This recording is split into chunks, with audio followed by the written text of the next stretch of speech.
Hello, everyone. I hope that you're all doing great.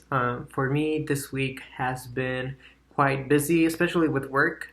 School has been a little bit more on the enjoyable side, just not a lot of homework, but work has been really busy. So that's been keeping me just focused.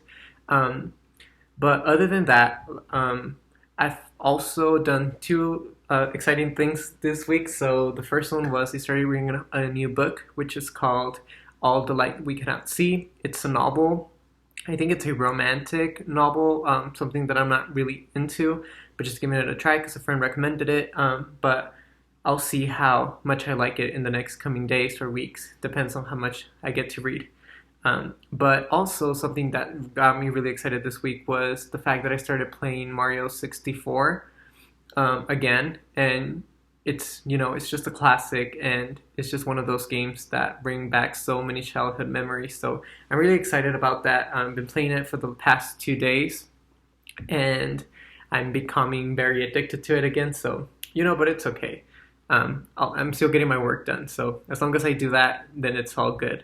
For this assignment, I did decide to research Alvin Luzier.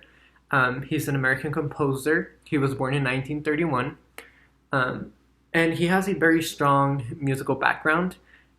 He went through a lot of things through music, but he went to Yale where he got a bachelor's of art. Then later he did get a master's in fine arts from Brandeis Universities. His musical career, in a sense, obviously started with getting this college degrees, but also he got a fellowship in Rome, and he joined the Brandeis faculty. And when he joined, he became the director of the choral union. But then eventually he became also the head of the electronic music studio. So it just goes to show a little bit of this is kind of important because it kind of shows both worlds of his music, and his music is very unique, which I'll go into a little bit more detail in a few seconds. But we can see how it's something that he's going to focus on. He You can really get to see his impact in music and just in general, because he was getting recognized, and a lot of his work was commissioned by American and also European organizations. So you're talking New York State Council of Arts and the National Education Association. So these are big organizations that are commissioning his work. So there's recognition and this sort of respect and appreciation for his work. So that is how for his work, what he became known for. So he would explore sonic environments. So what this means is that he would explore sounds that one would never hear, or that our ears wouldn't simply catch. You would really have to go in deeper in those frequencies that we usually don't listen to or hear on an everyday basis. So he did this through performers, electronics, instruments. He used architecture and just regular found objects. In one of the pieces that on the piece there was a trash can. So it just goes to show a little bit, a little sneak peek of what his work is about. So some of his work, one of his most known works is called Music for a Solo Performer, and in this piece he explores and uses brain waves to create unusual sounds. So you can already tell the kind of music that you're gonna get. It's very different. So yeah, very unique composer. In other work, he would measure the acoustic of the room by the echo, and that would simulate the sound of bats and dolphins. He would also use tape look to make spoken text just sound different, and just exploring little things.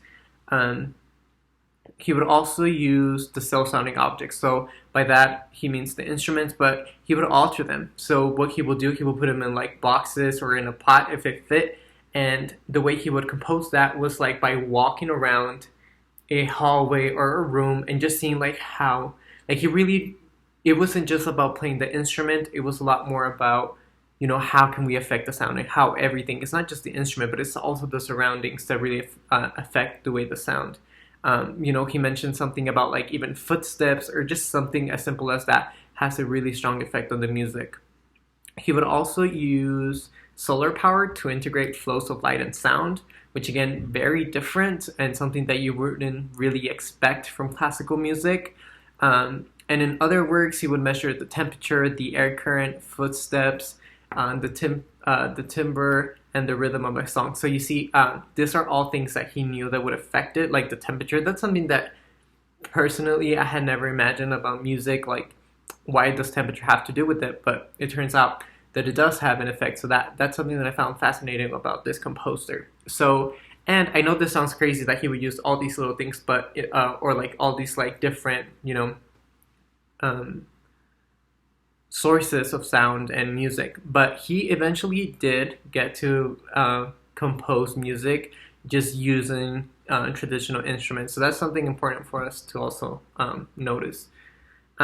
So for the piece that I will be analyzing today, it's called Music for a Solo Performer. So this is perhaps, as I mentioned, one of his most known pieces, and it was performed in 1965. At the beginning, the video, I don't know if it was just the video that I chose to watch for this piece, but it really starts off with like this white noise, and it's very interesting because it shows you the process of preparing for the performance, and it's actually being performed by him. So that was something that I found really nice, just to see the person doing it and composing it, performing it. So again, very static, rough, not clean sound, and I cannot really use classical verbiage that we have learned and the vocabulary, just because there's not really a lot of noise. And one thing that I did notice was perhaps since this was like filmed in like in 1965, it could be the quality of the sound that they had back then. So like like that static and not clean, silent. So I think that's what we're hearing, because most of the video we just see him preparing for the performance. So it's interesting. He puts things on his head that will measure the brain waves, which is like what gave birth to the composition. And every time he would touch his forehead, especially specifically between his eyebrows, we would get a slight beat, which is very interesting. And we then, throughout the room, he's sitting in a chair and he's just touching his forehead, and then the video starts showing pieces around the room. No one's playing them, no one's touching them, nothing's happening, which really got me confused as to how like these things were happening, to be completely honest, and I really don't know like until right now, like not even how it's being played. But we noticed that there's some drums. We do see a trash can, which again, that unique part of him, and we just see a lot of instruments, but they're not being played by anyone. Like he's literally sitting in a chair far away from them, just with some cables on his forehead, some on his fingers and his hand, and music is just being played. So for the longest, like for most of the piece, you do notice certain sounds. You cannot really make up what they come from, and you cannot really notice or really analyze it and see a beat or hear it. And the speed there towards the end, it's when you do start to notice a little bit more. But then again, very organic sound, nothing on the path of like truly music, but it is music. And at the beginning, like throughout the beginning, like I guess I'll divide this piece in like three thirds. So the first two is kind of like silence, and then you do get like some variations and different sounds, but very random. Like they're not like, it doesn't feel like they're like strategically placed. It like they just feel more organic. But then towards the end, so the last third of the song, we do notice where there are more sounds and combinations. So one of the parts that I was able to recognize was the drums. So that was very interesting and to see. But again, I would consider that a crescendo, but it's not really. It's just like now that we're just getting sound. So that's something that I found very interesting. Not being able to kind of analyze music from a using the vocabulary that we have learned in this course, but also I understand that I had very limited knowledge when it comes to music, so it might be that. So in no way or shape or form am I trying to dismiss this composer. I'm just very interested in it, and I just found it very hard to catch more things. Even though it's a simple piece, it's just more hard to find. Um, we do notice variety and repetition. That's one of the things that I did was able to catch. So there's repetition in the sense where they're the same sounds and they're the same frequency, and it doesn't go like it's not it's just a linear song. Towards the end, we do notice more of a higher sound, and it's because there's more sounds being played at the same time. But and it was variety just because it sounds the same, but not really. Like not a single part of the song you can like kind of like predict, or there's nothing to like look forward to in a sense. Like there's nothing that you can catch. There's no pattern, but there is variety and repetition in the sound. Um, so and like I mentioned, towards the end of the music piece is when we actually get to hear the most sound and music. So yes, thoughts on the video and on this piece. So the video itself, not considering the music, right? It's very interesting. It's quite awkward to watch. It's quite, I don't know. It's weird because there's no silence, and he's just sitting there, zoomed in into his face, and they're just placing things on his forehead and his preparation and his dead silence. Then you do get to hear the person that was putting them on him leave the door because he closes. You can hear that, and then the music plays. So it's very, it's not your typical performance, and it feels very artistic and very expressionistic. It's something that you really need to think about to understand. So that is something that I found very interesting. And like I mentioned before, something that I found interesting about the music is that I could not really analyze it because there was no music. It was just like a performance. And yeah, it was nice to see and hear how it was being performed. Again, they're not being touched. The instruments, none of them are being touched. So it's crazy to see how this is happening, but it just goes to show how experimental this person is as a composer and as a musician. So I really appreciate that, just because definitely out of this class, I think this will be the performance so far that I will remember the most.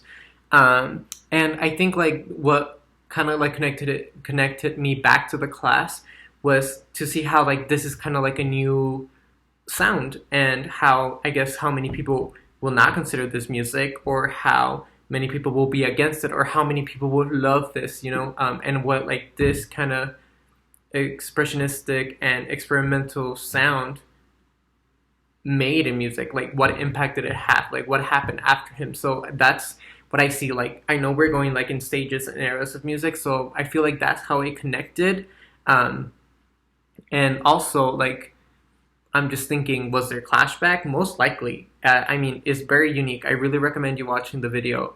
It's awkward, I know, but it's interesting. I found it interesting, but it's weird. Um, so yeah, this is what the music that I decided to listen and analyze today. I hope that you enjoy it, and I hope that if you watch the video, you'll understand a lot of the things I said about not being able to fully analyze it from a musical perspective using vocabulary, but nonetheless, it's still a musical piece, and it deserves to be recognized for the small or big impact that it might have had in musical history. So with that, I finished my video. Thank you so much. Stay safe, and I'll see you next week. Bye.